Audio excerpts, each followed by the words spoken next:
Allons voir deux applications de la loi des cosinus. Exemple, détermine la mesure du côté demandé dans les triangles suivants. Donc, pour l'exemple A, nous recherchons la mesure du côté AB. Le côté AB est opposé à l'angle C, donc nous allons le nommer petit c. Opposé à l'angle A, nous allons nommer le côté BC petit a, et opposé à l'angle B, nous allons nommer le côté AC petit b. Ici, nous pouvons appliquer la loi des cosinus étant donné que nous cherchons la mesure d'un côté qui est opposé à un angle dont on connaît la mesure des segments qui le forment. C'est la condition pour pouvoir appliquer la loi des cosinus. Allons remplacer dans la loi les mesures que nous connaissons.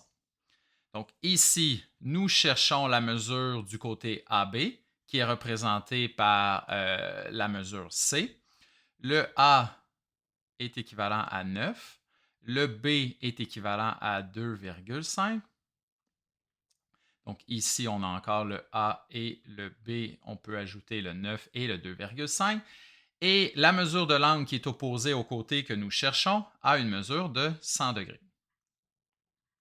Nous pouvons, à l'aide de notre calculatrice, déterminer le résultat de tout ceci en une seule étape.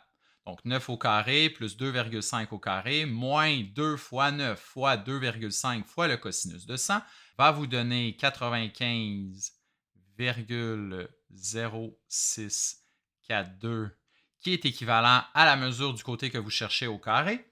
Donc pour terminer, vous effectuez la racine carrée de cette valeur. Votre résultat est de 9,75 mètres pour la mesure AB. Allons voir un deuxième exemple.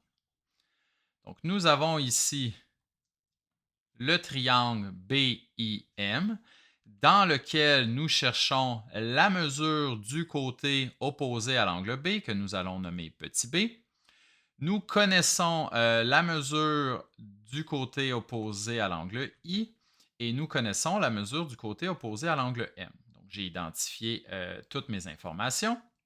Donc, étant donné que nous connaissons la mesure d'un angle qui est formé par deux mesures connues, nous pouvons trouver la mesure du côté qui lui est opposé. C'est l'application de la loi des cosinus.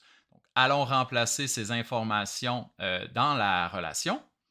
Donc, le I, cette fois-ci, est équivalent à 7,75.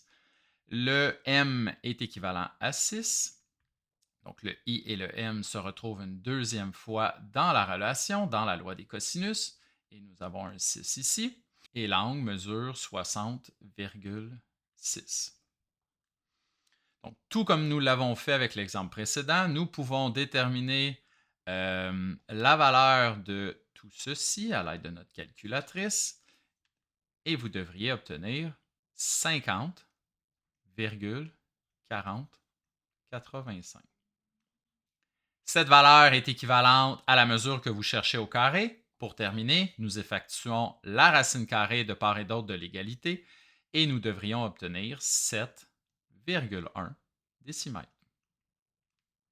Voilà, merci et bon travail.